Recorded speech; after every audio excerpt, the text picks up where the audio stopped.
하나님 아버지, 이 시간 저희가 주 앞에 주의 예수 그리스도 이름으로 나왔습니다.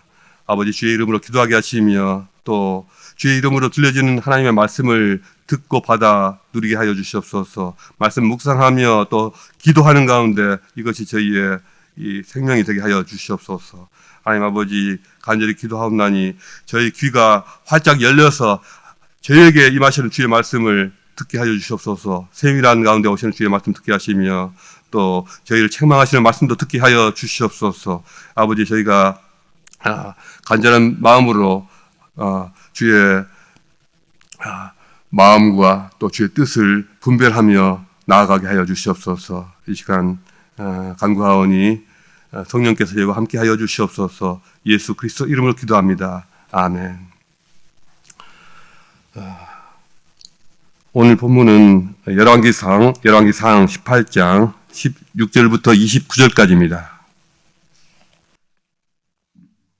16절부터 29절까지 저와 여러분이 함께 읽겠습니다. 오바댜가 가서 아합을 만나 그에게 말하며 아합이 엘리야를 만나러 가다가 엘리야를 볼 때 아합이 그에게 이르되 이스라엘을 괴롭게 하는 자여 너냐? 그가 대답하되 내가 이스라엘을 괴롭게 한 것이 아니라 당신과 당신의 아버지의 집이 괴롭게 하였으니 이는 여호와의 명령을 버렸고 당신이 바알들을 따랐음이라. 그런즉 사람을 보내 온 이스라엘과 이세벨의 상에서 먹는 바알의 선지자 450명과 아스라의 선지자 400명을 갈멜산으로 모아 내게로 나오게 하소서.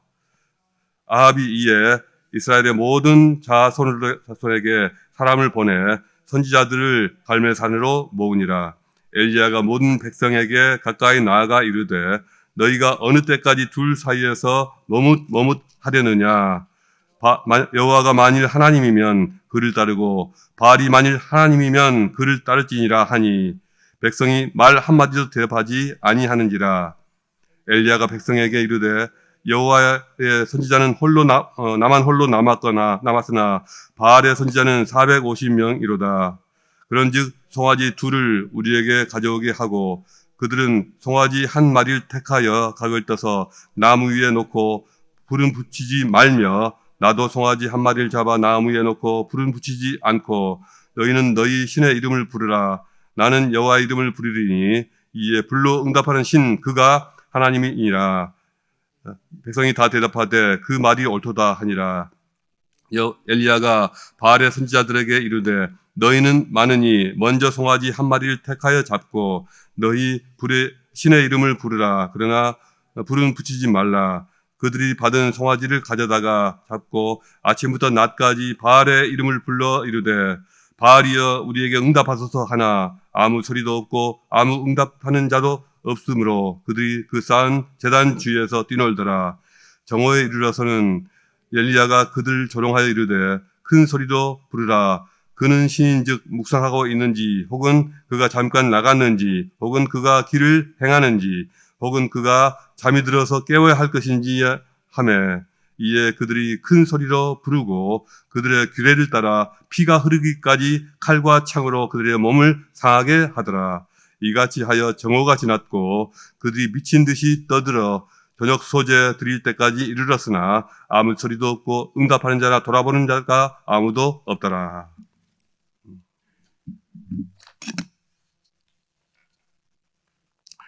오늘 이 본문 말씀을 가지고 갈멜산의 능력 대결이라는 제목으로 함께 나눠보고자 합니다.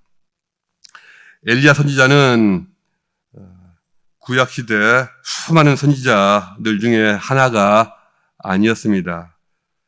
매우 특별한 선지자였습니다.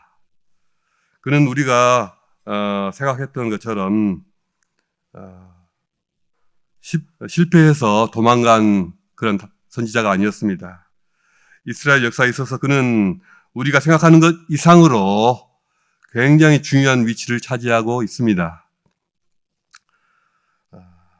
마태복음 17장을 보면 예수께서 모세와 엘리야와 함께 변화산 정상에서 함께 만나시는 그 신비한 장면을 생각하게 됩니다. 구약시대 그 수많은 선지자를 대표해서 엘리야 선지자가 그 자리에 있는 것입니다.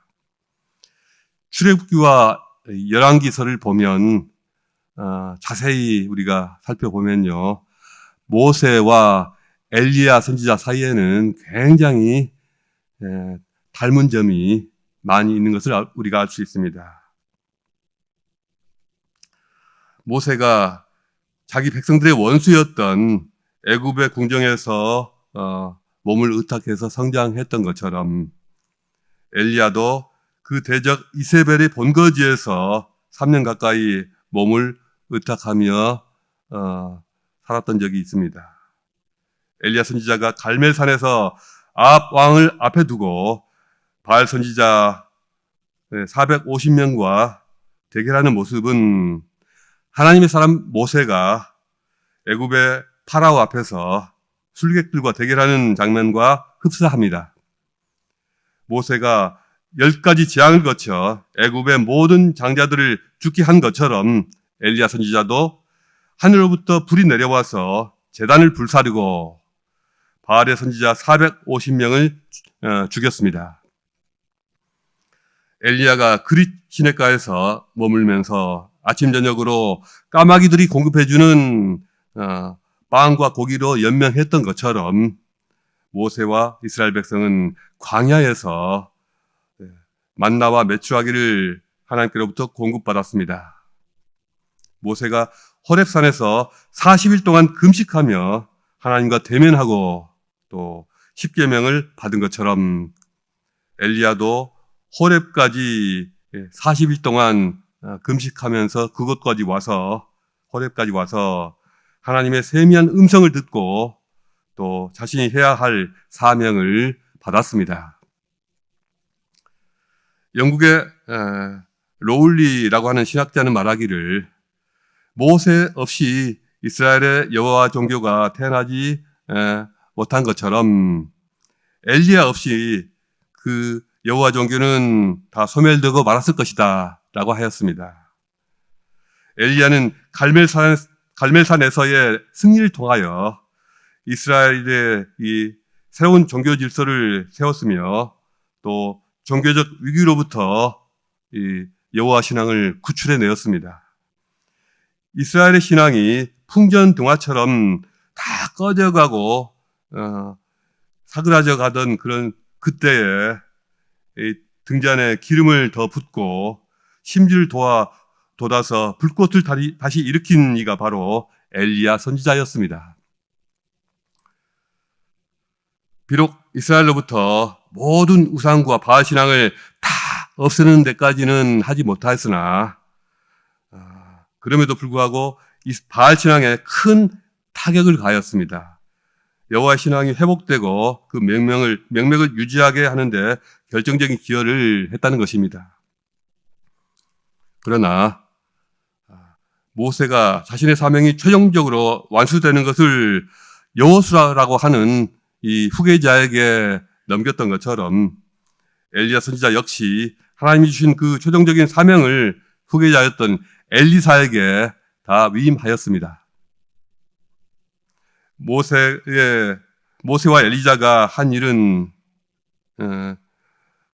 굉장히 닮은 점이 있습니다. 그리고 이 닮은 점은 다 예수 그리스도와 그분이 하신 일에 해당합니다. 최종적으로 예수 그리스도께서 하실 일을 이분들은 예표하고 있는 것입니다. 뱀의 머리를 밟으시고 죄와 사망과 세를 깨뜨리셔서 자기 백성을 죽음에서 구원하신 그리스도의 일을 미리 보여준 것입니다. 모세가 애굽의 파라오라는 무시무시한 강적과 싸웠던 것처럼 엘리야는 북왕국의 아합 왕과 또 그 배후에 있는 이세벨이라고 하는 이 강적과 대적하여 싸웠습니다. 열왕기서는 말하기를 아합과 같이 스스로 팔려 여호와 보시기에 악을 행한 자가 없음은 저가 그 아내 이세벨에게 충동되었음이라고 하였습니다. 이세벨에게 이끌려서 바알신을 전국적으로 퍼뜨리고 각지에 바알 신당을 짓게 하고 바알의 선지자들 하나하나 다 파견하고 바알의 선지자는 그렇게 보호하고 반면에 하나님의 선지자들은 하나하나 잡아서 죽였습니다. 그나마 또 하나님께 제사 드렸던 제단들은 다 헐어버렸습니다. 백성들에게는 강제로 바알 신앙을 섬기게 하였습니다. 이런 자가 또 있습니까? 이러한 종교적인 죄악뿐만 아니라 정치 사회적인 악을 행한 것도 굉장히 큰데요. 마치 고려시대나 또 고려시대 말이나 조선시대 말처럼 그때까지 백성들이 다수를 차지하고 있었던 자영농들, 자기 땅을 가지고 농사짓던 그런 사람들이 다 이 시대에 무너지고 일부 귀족들과 지주들이 토지를 독점하게 되는 그런 사회적으로 불평등이 극심해지는 이 공의와 정의가 무너지는 그런 시기였던 것입니다. 나봇의 포도원 사건이 그 하나의 좋은 예가 됩니다. 얼핏 보기에는 나라가 부유해지는 그런 것처럼 보이기도 했지만 내용적으로는 모든 백성들이 그나마 누리던 자유도 잃고 정의와 공의가 사라지던 그런 시기였습니다. 엘리야는 하나님의 영광을 엘리야는 하나님의 명령을 따라 갈멜산에서 제적들과의 능력 대결을 제의하였습니다. 갈멜산이었습니다. 이 갈멜산은 정상에 서면은 사방이 탁 트인 곳인데요. 서쪽으로는 탁 트인 지중해가 넓게 펼쳐져 있고요. 해변 지역에 있는 것이죠. 또 동쪽으로는 갈릴리 이스라엘 평원이 멀리까지 시원하게 내려다 보이고요. 또 북쪽으로는 두로와 시돈 지역이 바라다 보이고 남쪽으로는 중부 이스라엘의 여러 산지들이 아스라이 하나하나 보이는 그러한 요지이고요. 또 근처에는 요시야 왕이 전사하였던 무깃도라는 곳이 아주 가까이 있습니다. 한국에 도사들이 많이 산다고 하는 그런 산이 있죠. 계룡산입니다. 바로 이 이스라엘에도 많은 도사들이 살고 있던 곳이 바로 이 갈멜산입니다. 오래전부터 종교적인 성지로 여겨져서 이 엘리야 시대에도 바알과 아세라 선지자들이 주로 거기서 활동하던 그런 장소였습니다. 말하자면 우상 숭배 본거지이자 바알, 아세라 선지자들이 그들의 나와바리에서 만나자라고 제안한 것입니다. 아마도 바알 선지자들이 아무런 저항감 없이 옳다구나 하고 쉽게 모일 수가 있었을 것입니다. 바알 선지자 450명과 또 이스라엘 각 지파의 대표자들이 사방에서 소집되었습니다. 그곳으로 구름같이 모여들었습니다. 예루살렘 성전이 가장 번창하던 시대, 예수님 시대에 제사장 숫자가 다 합쳐서 480명 정도였다고 하니까 바알 선지자 450명, 아세라 선지자 400명 합쳐서 850명이 전국 각처에서 활동하고 있었다 하니 엘리야 시대에 이 바알 종교가 이스라엘 땅에서 얼마나 극성을 부렸는가를 알 수가 있습니다. 아마 이 바알과 아세라 선지자들을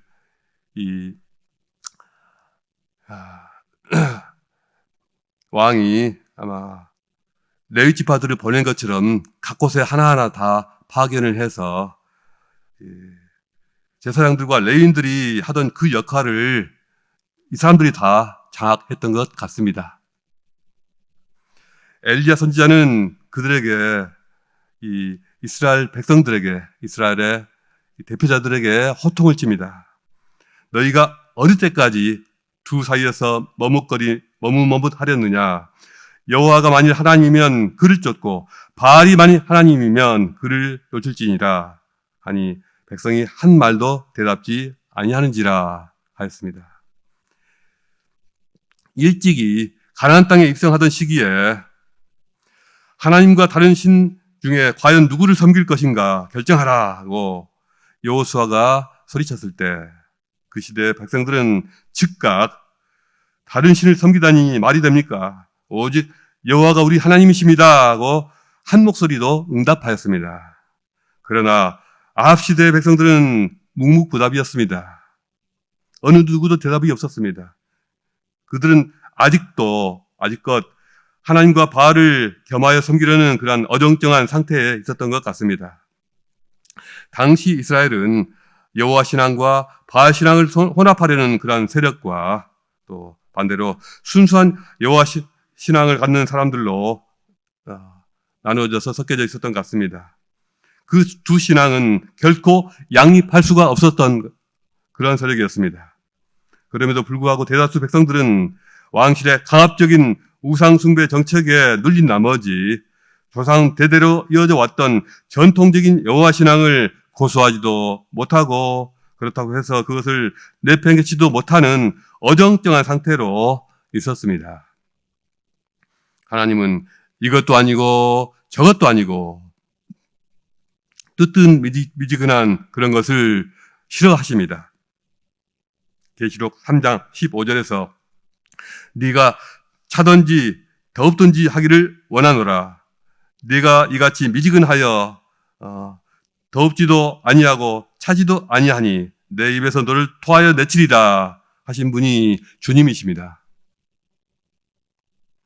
이것이냐 저것이냐. 덴마크의 키에르케고르라고 하는 철학자는 바로 이 이름으로 책을 썼습니다. 그는 철학자 가운데서 보기 드물게 신실한 크리스찬이었습니다. 그는 일생 동안 독신으로 지내며 하나님 앞에 올바른 삶을 살기 위해서 몸부림쳤던 사람입니다.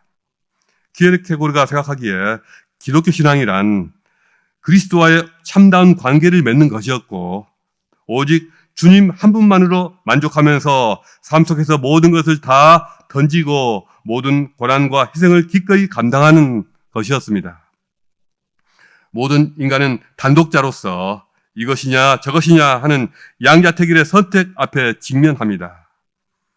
망하는 길과 구원의 길, 또 영원한 절망과 영원한 생명 사이에서 하나를 선택해야 한다는 것입니다. 우리가 자신의 삶을 세속적인 욕망과 쾌락에 던질 것인가 아니면 주님의 사랑과 진리 속에 맡길 것인가 양자택일을 해야 한다는 것입니다. 이런 양자택일의 선택 앞에서 제3의 길은 전혀 보이지 않습니다. 오직 둘 가운데 하나만을 선택해야 합니다. 무엇이 진리입니까? 어떻게 진리를 알 수가 있습니까? 오직 자신의 의지와 용기를 가지고 결단하는 자에게 진리가 열립니다. 그런 자만이 진리에 다가갈 수가 있습니다. 진리 대신 하나님을 향한 간절한 열망이 있어야 하는 것입니다. 내 앞에 한계와 절망으로부터 벗어나려는 절박한 간구가 있어야만 합니다. 자신의 죄로부터 자유로워지고자 하는 그런 영원한 또 구원을 얻고자 하는 간절한 소원이 있어야 한다는 것입니다. 신앙은 자기 자신을 전부 던지는 것입니다. 주님을 받아들이는 것은 머릿속의 생각이 아니라 가슴속에 뜨거운 마음입니다.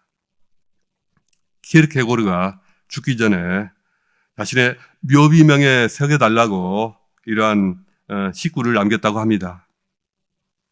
이제 잠깐이면 나는 싸움에 이기리라. 그러면 모든 투쟁은 깨끗이 사라지리라. 그때 나는 생명샘가에서 나의 주와 영원히 속삭이리라. 여러분은 먼 훗날 어떤 묘비명을 남기시겠습니까?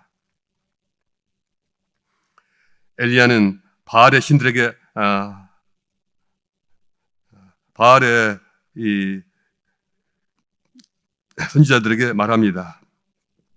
너희는 너의 신의 이름을 부르라. 나는 여호와 이름을 부르리니 각자 자신의 신의 이름을 부르자는 것입니다. 엘리야가 이렇게 말하는 것은 생각해 보면 당연한 말입니다. 누군가의 이름을 부른다는 것은 곧 그 존재의 응답을 기대하는 그런 일입니다. 친구의 이름을 부르면 친구가 응답할 것이고, 가족의 이름을 부르면 그 가족이 대답할 것입니다. 하나님의 이름을 부르면 그 하나님은 응답하십니다. 우리 하나님은 응답하시는 하나님이십니다. 이것이 우리 신앙의 기초이고 우리 기도의 대전제입니다. 하나님은 우리에게 응답하십니다. 우리는 이것을 믿고 기도하는 것이죠. 너는 내게 부르짖으라. 내가 내게 응답하겠고 내가 알지 못하는 크고 은밀한 일을 내게 보이리라. 이것이 우리 하나님의 약속이십니다. 이 주님의 약속을 신뢰하며 의지하며 기도하시기 바랍니다. 나의 기도 제목을 아뢰고 내 할 말만 하고 마치는 그런 기도가 아니라 그분이 나에게 대답하시는 그 소리를 들으시기 바랍니다.